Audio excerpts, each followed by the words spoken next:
It must be about 7 or 8 years now, and I do it because I think the National Garden Scheme is the most brilliant charity because it gives so much money to private nursing charities, and the one that I'm so keen on supporting is the Carers Trust, because I've been a carer myself and I know how hard it is as a carer. It is such a relentless job, it is such hard work. Even if you go out, you're always waiting for the phone to ring.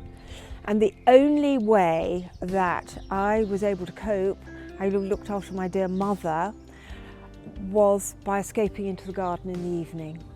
And one of the things that I found as a carer was you have no control. Your life is governed by the needs of the person you're looking after, which is fine, that's what you're doing, but it's hard. And in a garden, or even a window box, you control it. And that is enormously encouraging and makes you feel yourself.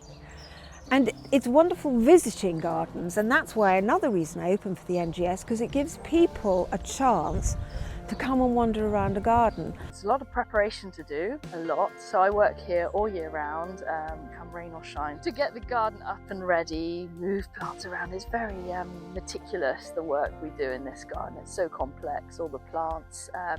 Obviously I need to know about the plants, the names and everything, the different cultivars, and so yeah, it's a lot of prep work, sweeping, you know, all those pruning, everything like that. So getting all up together, and of course there's a mad flurry before we actually open to get everything looking tip-top. And people can come, they sit, they talk about plants, they perhaps bring somebody in a wheelchair or on a walking frame. Again, it's respite for the carer, the person who's being cared for, and then people can sit, they can have a cup of tea, they can have some cake, they can talk to the people around them.